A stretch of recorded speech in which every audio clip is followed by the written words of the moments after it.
नमस्कार।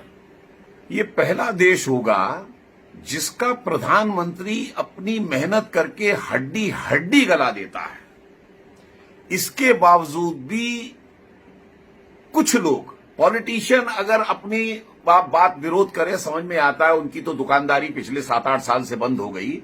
लेकिन अगर आम जनता का कुछ लोग अगर विरोध करते हैं तो बड़ा दुख होता है और तब ये महसूस होता है कि ये देश अंग्रेजों का और मुगलों का गुलाम कैसे बना था। अब आप खुद समझिए कि जिस देश के अंदर 1924 में टिटनेस का टीका इंट्रोड्यूस किया गया और भारत के अंदर वो पहुंचा 1978 में, एनसीफ्लाइटिस का टीका 1930 में इंट्रोड्यूस किया गया जापान के अंदर, जो भारत में पहुंचा 2013 के अंदर। 1955 में पोलियो का टीका इंट्रोड्यूस हुआ, भारत में पहुंचा 1978 में। 1982 के अंदर हेपेटाइटिस बी का टीका इंट्रोड्यूस किया गया, जो भारत के अंदर पहुंचा 2005 के अंदर। 1998 के अंदर रोटा वायरस का टीका इंट्रोड्यूस हुआ, जो भारत के अंदर पहुंचा 2015 में। और जो कोरोना पिछले साल 2020 में हिंदुस्तान के अंदर आया, 2021 के अंदर भारत ने अपना टीका इंट्रोड्यूस कर दिया मोदी जी के नेतृत्व में, जिस पर गर्व करना चाहिए। उसकी जगह उस आदमी को गाली देते हैं।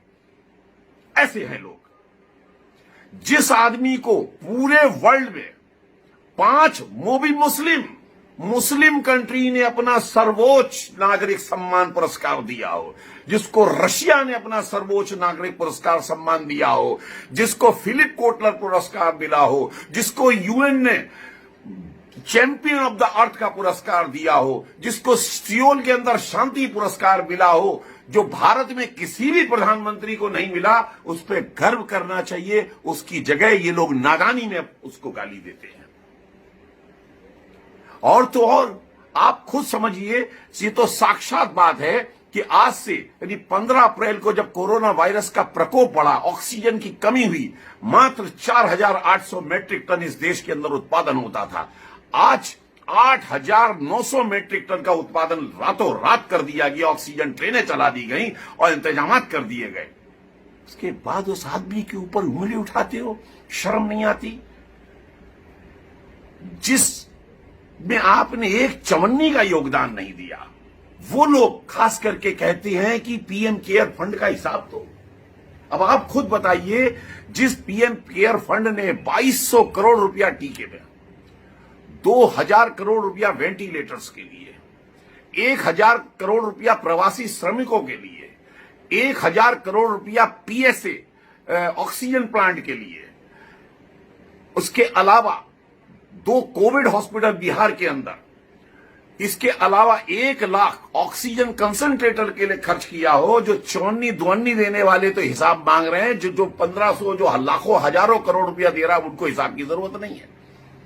जिस आदमी ने अपने 7 साल के शासनकाल में 15 नए एम्स, 100 से ज्यादा मेडिकल कॉलेज, 2,23,000 करोड़ का हेल्थ बजट कर दिया, जिसके राजकाज में भारत पीपीई किट्स में, मास्क में वर्ल्ड का नंबर 1 मैन्युफैक्चरर बन गया, जिसने अपनी तरफ से कोरोना काल में दूसरे को विपत्ति काल में सहायता दी, आप उस आदमी को शर्म आनी चाहिए उंगली उठाते हुए। आप महसूस करिए कि ये आदमी हमको मिला है, वरदान है। इसके बाद आप खुद समझिए, 9.5 करोड़ असली किसान, असली बोलूंगा, असली जो किसान काम वाला है, उनको सम्मान निधि 2000 रुपए की राशि हर क्वार्टरली देना, साल में 3 बार देना। इसके पश्चात महिलाओं के लिए गैस कनेक्शन पहुंचा देना, गांव के अंदर 20 लाख करोड़ का पैकेज दे देना। इसके बाद आप कहती हो उससे मोदी काम नहीं करता है। 43,000 करोड़ रुपया जो आपने कर्जा, जो पुरानी सरकारों ने ईरान का हमारे देश के ऊपर रखा था,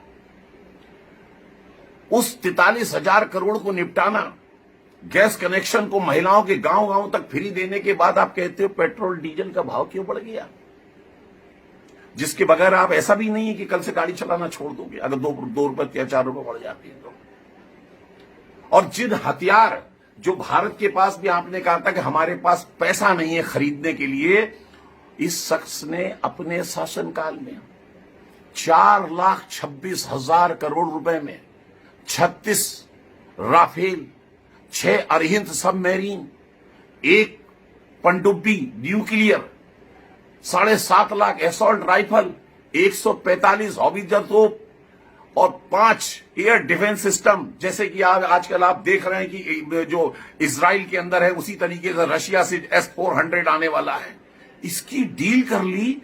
जब आप कहते थे हमारे पास पैसा नहीं है, इस आदमी ने कर लिया। और आप लोग, खास करके वो लोग जो मोदी के धुर विरोधी हैं, इस तरीके की वाहियात बातें करके उसके खिलाफ करते हैं। शर्म आनी चाहिए। और एक बात और कहूंगा, मनमोहन सिंह साहब ने कहा था पैसे पेड़ पर नहीं उगते। अगर पैसे पेड़ पे नहीं उगते तो पहले इस चीज का आंसर दीजिए कि आप जो नए नए सजेशन देते रहते हैं, पूरे देश में टीकाकरण फ्री कर दो, हर बेरोजगार को 6-6 हजार रुपया दे दो, आर्थिक पैकेज निकाल दो, दुनिया भर की और सारी सुविधाएं कर दो। अरे कहां से आएगा पैसे, ये भी तो बताओ, ये भी बताओ। आप केवल नाश लगाने के लिए हो देश का, आप केवल रोड़े अटकाने के लिए हो देश का। आपको बताना पड़ेगा ये आएगा कहां से पैसा, वरना उसको अपना काम करने दो मोदी को जो कर रहा है। और मोदी जी, मेरा भी आपसे एक विनम्र निवेदन है कि आपने बहुत काम किया है रोजमर्रा, पानी का, शौचालय का, बिजली का, रोड का, सड़कों का, रेलवे का। बस महसूस हो रहा है कि एक तरफ इस तरफ थोड़ा सा ध्यान देने की जरा ज्यादा जरूरत है, स्वास्थ्य के ऊपर, शहरों में और गांव में। बस ये काम कर देंगे, किला फतेह हो जाएगा आपका। आपको सलाम हम जैसे सारे लोग मारेंगे। बाकी जिनको बेवकूफ है, जिनको कुछ आता नहीं है, जिनको समझदारी नहीं है, उसको कोई नहीं समझा सकता, क्योंकि मूर्ख और मृतक अपने विचार नहीं बदल सकता। जय हिंद।